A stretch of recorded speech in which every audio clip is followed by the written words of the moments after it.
today's mindful moment, packed with insights but designed to fit into your busy life.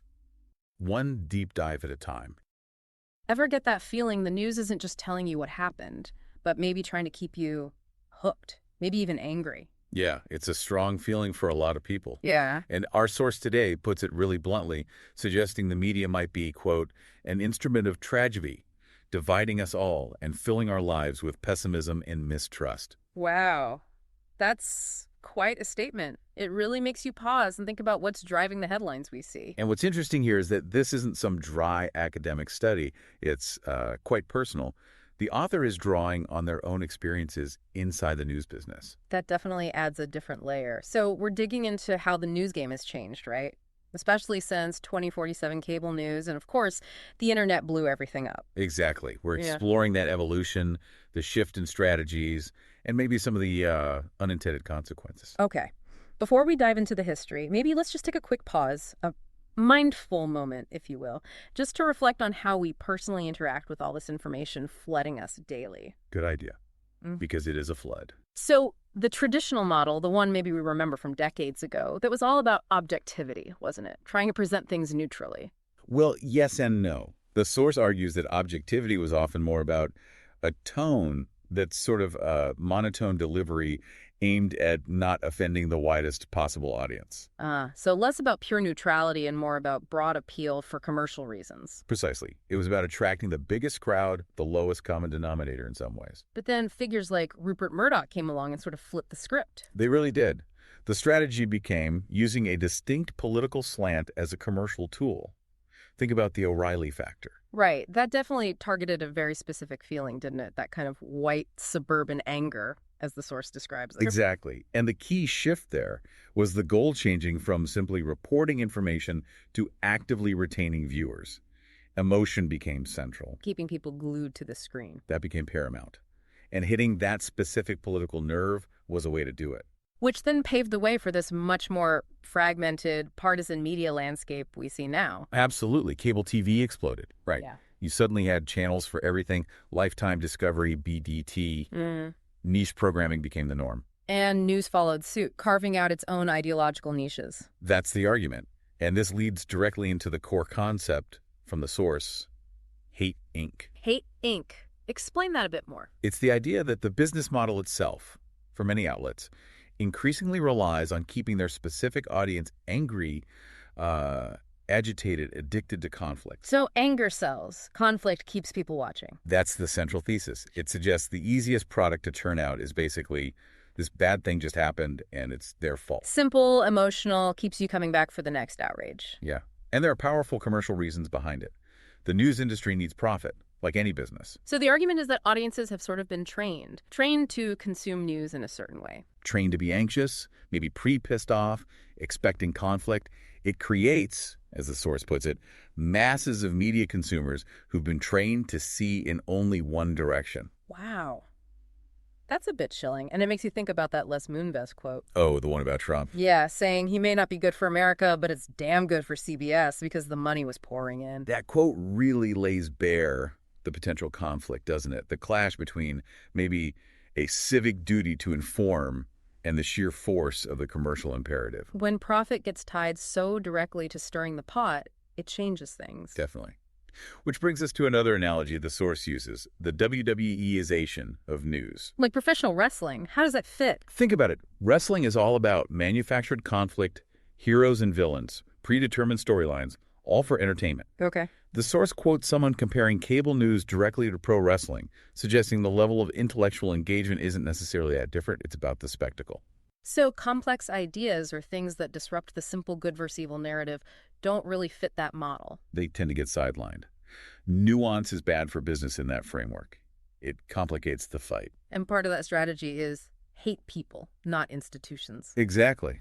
Focus the anger on individuals, a politician, a rival commentator, rather than digging into, say, complex systemic problems. Because individuals are easier targets, Yeah. easier to build a narrative around. Much easier.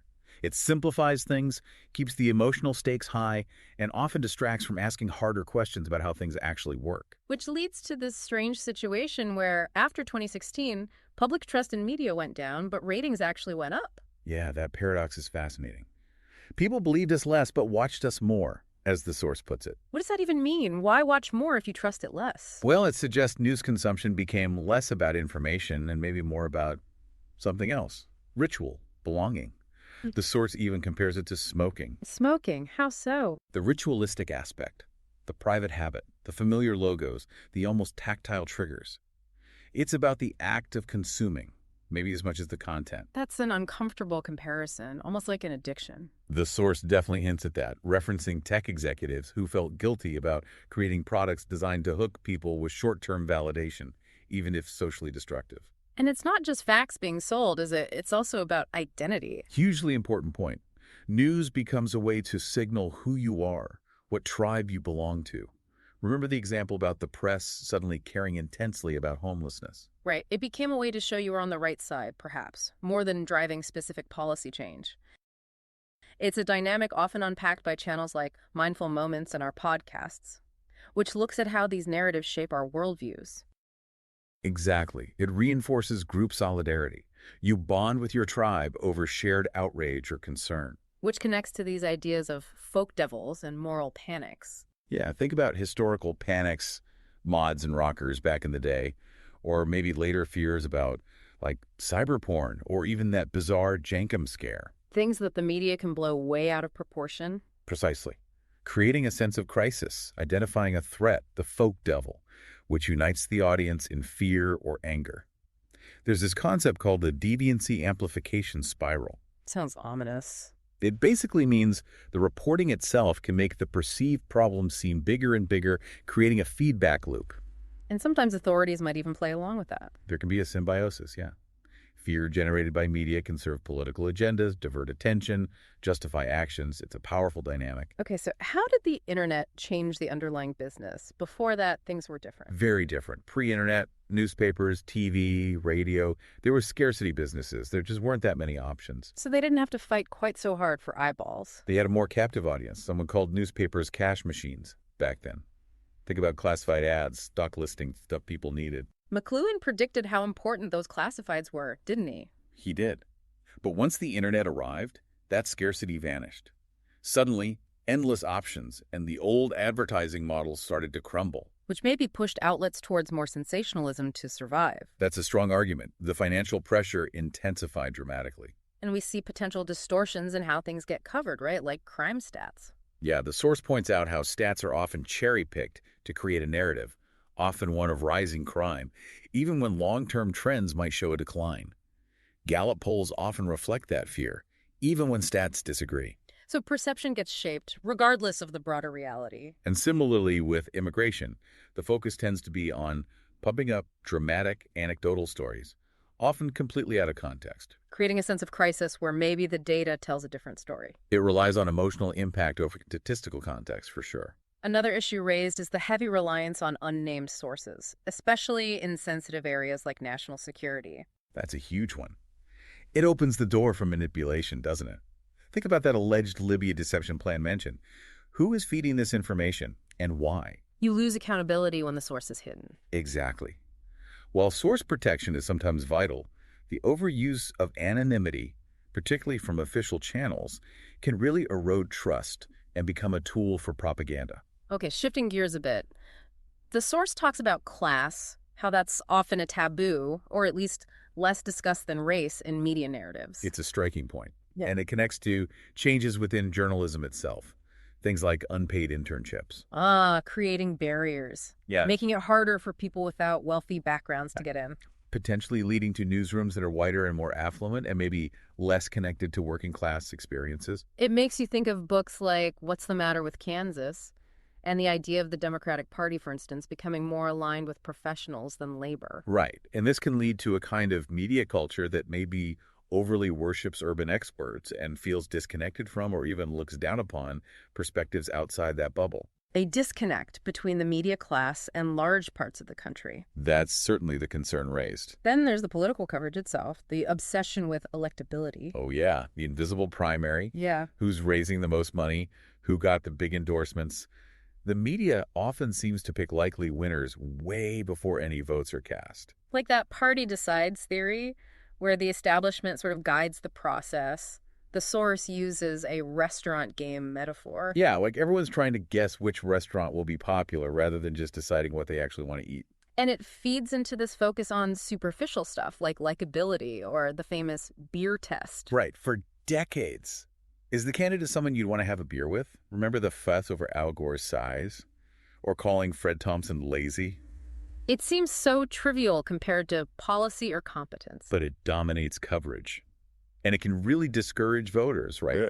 The candidate you actually like is constantly framed as unelectable. You might just give up and go with who the media says can win, even if you don't fully agree with them. It potentially sidelines candidates with genuine grassroots support, but lacking establishment or media blessing. And for a big case study of media narratives potentially going off the rails, the source points heavily to the whole Russia investigation saga. Yeah, Russiagate is presented as a kind of prime example of media excess fueled by partisanship and the hunt for a massive, compelling story. With lots of bombshells that later fizzled out or were retracted. A high number, yes.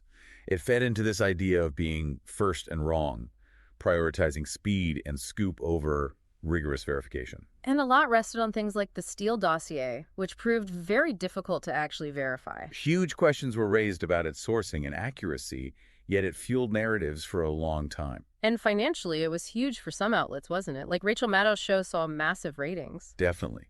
The commercial success tied to that story was undeniable, which again raises questions about incentives, and then later, efforts to deflect criticism about the coverage. It's a world away from the old image, like Walter Cronkite signing off. And that's the way it is. Just simple facts. Completely different. Modern cable news is relentless. 204/7 conflict. And that ticker tape, the crawl at the bottom of the screen. The Chiron. Yeah, what about it? It creates this constant low-level anxiety, doesn't it? This fear of missing the very latest development, the next crisis. You can't look away. You might miss something crucial. It's a fear of letting the audience pause, think for themselves, step away from the conflict, keep them glued.